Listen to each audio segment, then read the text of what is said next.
And then after the painter, or before the painter started, he actually took these little deals out, and there's little nails in there. I'm not quite sure how easily he took those out, because it's kind of tricky. They're attached with little pins. See that little thing? That's a little pin nail with a little rounded head. And then there's one up at the top. And the reason why you see those is because I installed that, because they try to nail it straight in. You get the nail, you know, you use too long of a nail, you could pop it out the back side. They used these, and luckily that didn't happen, but they didn't know how to do it. And this thing was all loose, and so I took the pin out. I took these pins out because the nails were up in there.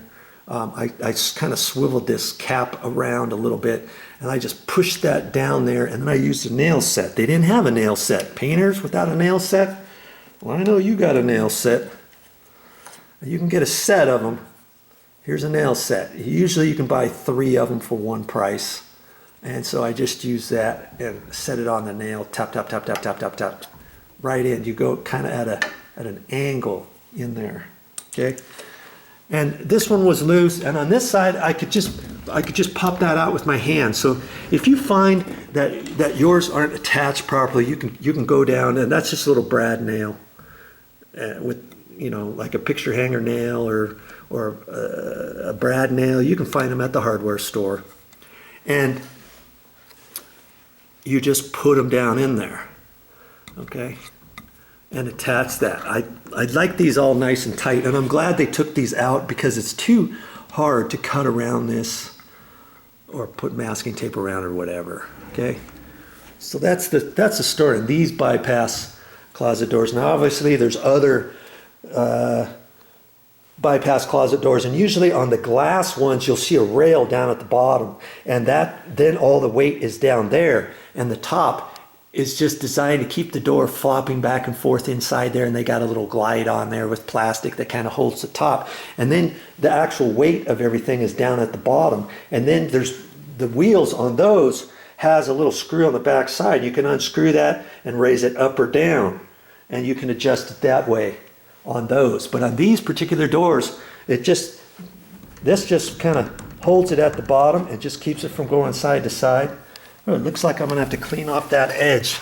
See down there? I have to clean all that paint off of there. Get that looking a little bit nicer than that. I don't know why they didn't clean that off, but anyways, I'll get that. And all the weight on these types of doors are from the top rail. That's why you see that top rail. And it looks like they got overspray on that top rail a little bit too. Might have to put that on my punch list for them to do, because they're coming back. And I might have them get it off there.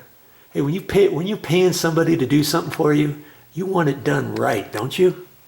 I want to stick that on my list of things for them to take care of.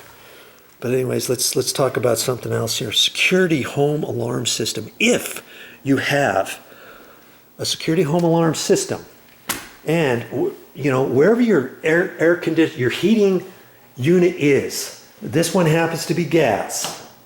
Okay, there's your gas hookup right there, and there's a gas hookup over here. If you have something like that, you might want to put a carbon monoxide unit in here.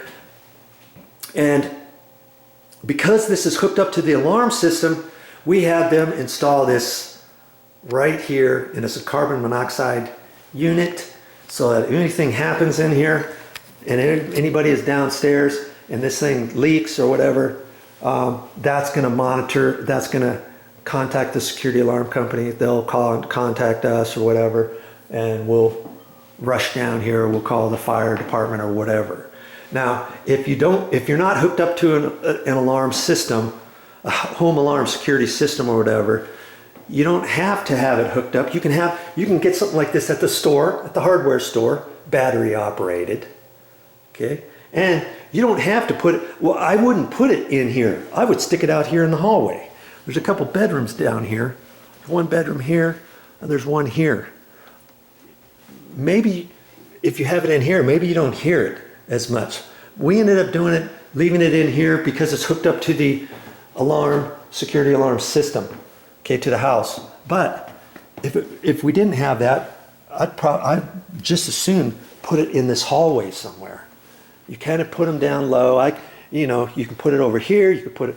I'd probably put it over there, up against the wall like that. Then the alarm, you can hear it into your bedrooms. If they don't hear it in the bedrooms and there's somebody sleeping down here or whatever, the alarm system will get it. They'll notify us. Okay. Same thing with smoke alarms. They were asking, do you want a smoke alarm? They don't put them in unless you want. Okay, yeah, let's add it. So they added that right there. Hey, what happened here? Here we go. They added it right there, even though we already have an existing smoke alarm there. Well, that has to be hooked up to the alarm company. That one is part of the house. It's not hooked up to the alarm company, but you still have to have that. And that was existing. And so we've got 2 alarms in here. One hooked up to the alarm company, one not. Okay. Now, if you don't have an alarm system to your house, obviously you don't need that white one. You don't need that, do you? You can just use your other ones to your house. And once your house, obviously, you got to have one in a hallway outside your bedrooms. And here's 2 bedrooms here. Then you have to have one in each bedroom. Okay, there's one there. You look in this bedroom, and usually they're kind of close to the entrances to the doors. And there's one up there, okay? And I think that's all they have down here. Because that's where you're supposed to have them. Do you have to have one out in this main room? It doesn't look like they do. Other than right down there. Look at that, right going up the stairs. I believe that one's required too. Coming down the stairs, okay? So that's the only one. You don't need to have them in other areas. You don't have to have them in the bathroom, in storage rooms, that kind of stuff. Make sure you've got alarms, smoke alarms. And on those smoke alarms, I wasn't going to talk about this, but if you're like this house is 17 years old. I know that these smoke alarms have never been replaced before. Look, they're a different color. They're old style. I know these have not been replaced. These are 17 years old, these particular ones, okay?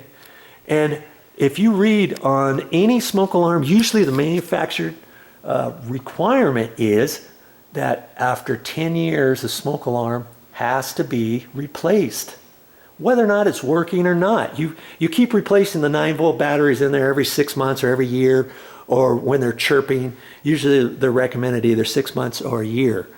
But nowadays, they have smoke alarms that you can buy that are 10-year smoke alarms, and they also have a built-in LED, what is it, a lithium battery that's built in that you don't touch, that's good for 10 years. And after 10 years, you replace the entire system. Then you don't have to go up there every 6 months to a year to replace a 9-volt battery. It's all built in there, and it lasts for 10 years. That's what I would recommend, and that's what I'm going to end up doing here. I already got them, and that's going to be a different video. If you've been watching my videos, you'll also have seen that I did some for my mother. And they were the same style, and before you get them, you got to make sure before you just purchase something, if they're hardwired to your house, that means hooked up to the electrical, and if they have a battery backup. Some, you can get them. You can get battery operated smoke alarms by themselves, or you can get battery backup and the hardwired, which is hooked up to the electrical system. This one's hooked up to electrical system, so that's the kind I got. So on a different video, I'll probably make another video of removing these particular ones and installing new ones. I think there's 8 in the house. There's 4 down here, and I think there's 4 upstairs, 4 or 5 upstairs. Okay, enough about carbon monoxide units and smoke alarms. Let's talk about carpet frays. What is a carpet fray anyways? Well, here's one right over here. You see this right here? This is what I call a carpet fray. You don't want to pull these. If you pull this, you think, oh, I'll just jerk these out with a pair of pliers, no biggie. Well, depending on what kind of carpet backing you have, and this is probably an action back carpet pad or carpet back. This carpet. Most carpets have action pad. Action pad. Most of them have that kind, and if you pull this, you might zip a line, whichever way it's going, and it looks like it's going this way. There might be a carpet seam right through here, or something. Okay, don't cut that. Don't cut it, or don't pull it off. Don't try to take a pair of scissors. It's kind of tricky to get that with a pair of regular scissors or sheetrock knife. You can pull it across like that, cut each one of these. That's kind of tricky too.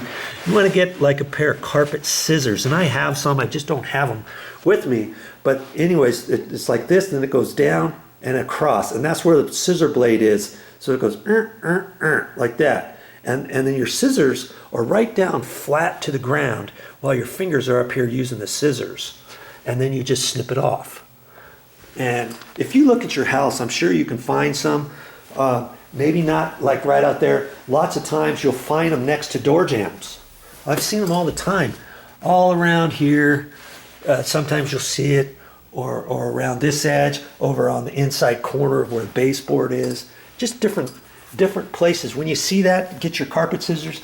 And I'm not sure if you can get carpet scissors at a regular hardware store. If you can't, you may have to look at a carpet wholesale house and run down there and get some carpet scissors there.